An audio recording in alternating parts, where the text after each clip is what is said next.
नमस्कार दोस्तों। आप सबका स्वागत है आपके अपने YouTube चैनल पे। इस वीडियो के माध्यम से इस वीडियो से हमने शुरुआत कर दी है आईटीआर फाइलिंग सीजन की। फाइनेंशियल ईयर 22-23, असेसमेंट ईयर 23-24 की आईटीआर के ऊपर जो भी वीडियो बनने जा रहे हैं दोस्तों, अब हमने इस वीडियो से शुरुआत कर दी है। बेसिक से एकदम स्टार्ट करने वाले हैं। लेकिन उससे पहले मैं आपको एक चीज बता दूं, काफी सारे आप व्हाट्सएप स्टेटस देख रहे होंगे, वीडियोस देख रहे होंगे कि आईटीआर रिटर्न फाइल होना शुरू हो गया है, हो गया है दोस्तों। तो मैं आपको एक क्लियर कर दूं एक चीज दोस्तों, इस केस में कि अभी फिलहाल आईटीआर 1 और आईटीआर फॉर्म फाइल होना शुरू हुआ है। जैसे ही आप जाओगे ई फाइलिंग पोर्टल पे, इनकम टैक्स रिटर्न में फाइल इनकम टैक्स रिटर्न का ऑप्शन आप सेलेक्ट करोगे। लेकिन इसमें भी एक कैच है दोस्तों, वो ये है, आप जब ये ईयर सेलेक्ट करोगे, आप आपका फॉर्म सेलेक्ट सेक्शन सेलेक्ट करोगे।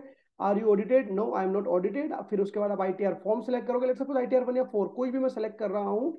वो सेलेक्ट करने के बाद मैं कंटिन्यू पे जा रहा हूँ, तो यहाँ पे मुझसे सीधा, यहाँ पे आप देख सकते हो, यहाँ पे आपसे सिस्टम सीधा अटैच करवा रहा है। अटैच फाइल फिल करने का ऑप्शन नहीं है। तो दोस्तों ये फिलहाल जो ऑप्शन आया है वो एक्सेल यूटिलिटी के माध्यम से भरने का आया है। आईटीआर आप अगर आप चाहते हो भरना, आपको अर्जेंटली रिक्वायर्ड, तो आप भर सकते हो भी। लेकिन अभी डायरेक्ट पोर्टल पे ऑनलाइन अभी आप फिलहाल नहीं भर सकते हो। आज की डेट में जब ये वीडियो बनाया जा रहा है, केवल एक्सेल यूटिलिटी आपको डाउनलोड करनी है और उसके माध्यम से आप आईटीआर आपकी फिल कर सकते हो। अगर आपको लगता, आपको जानना है कि एक्सेल यूटिलिटी के माध्यम से कैसे हमें फिल करनी है, तो उसके ऊपर भी हम सेपरेटली वीडियो बनाएंगे। तो आप कमेंट बॉक्स में जरूर आपके कमेंट शेयर करें।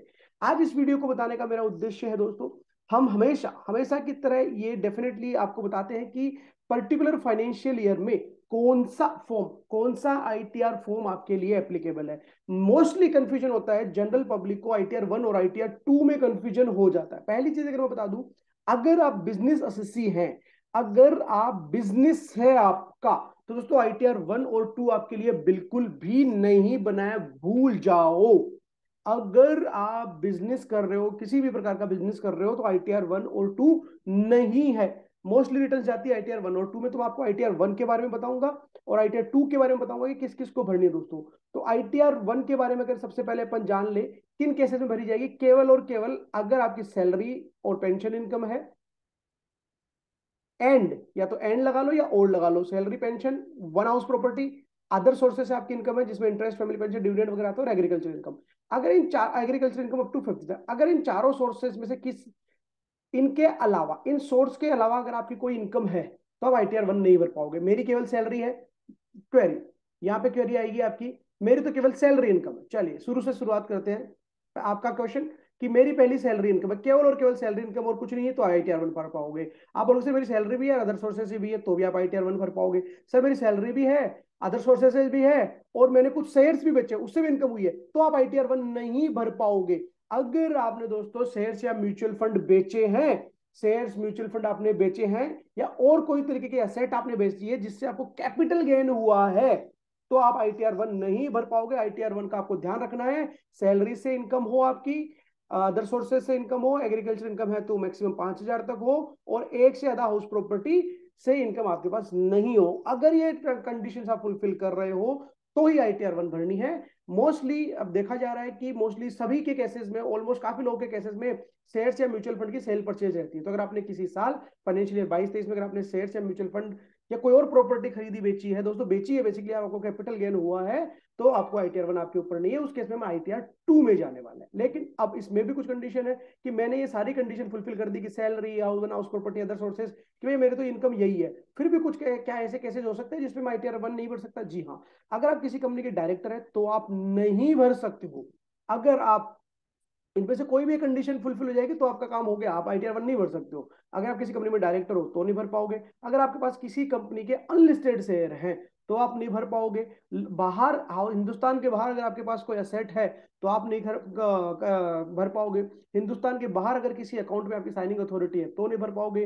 हिंदुस्तान के बाहर से आपको है income from any source outside India, अगर बाहर आपकी कोई इनकम है तो नहीं भर पाओगे। आपका 194 एंड में टीडीएस डिडक्ट हुआ है, कैश विड्रॉल, तो आप नहीं भर पाओगे। Is a person in whose case payment और deduction has been deferred in on ESOP, ESOP का केस है जिसमें डिडक्शन ऑफ टैक्स डेफर हुआ है, तो आप नहीं भर पाओगे। या फिर who has any brought forward loss और loss to be carry forward under any head of income, अगर ब्रॉड फॉरवर्ड लॉस है तो आप नहीं भर पाओगे आईटीआर 1, भले ही चाहे आपकी सैलरी की इनकम हो, अदर सोर्सेज की हो, वन हाउस प्रॉपर्टी की हो और एग्रीकल्चर इनकम 5,000 तक हो, ये आप कंडीशन फुलफिल भी कर रहे होंगे, तो भी आप नहीं भर पाओगे आईटीआर 1। अगर इन कंडीशन में आप फॉल होते हो तो आपको ध्यान रखना, सिंपल सैलरी की इनकम है 50 लाख से कम है, डायरेक्टर नहीं हो, भर दो आईटीआर 1।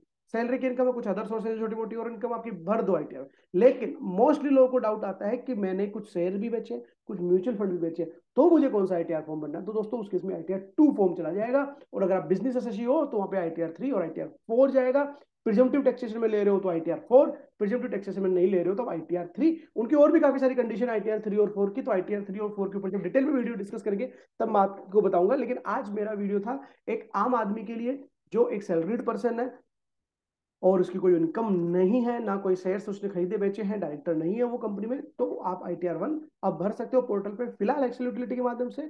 उसके बाद धीरे धीरे पोर्टल पे लाइव फाइलिंग करने का भी ऑप्शन आ जाएगा, जो हम आपके साथ जरूर शेयर करेंगे कि कैसे आपको लाइव फाइल करना है पोर्टल पे दोस्तों।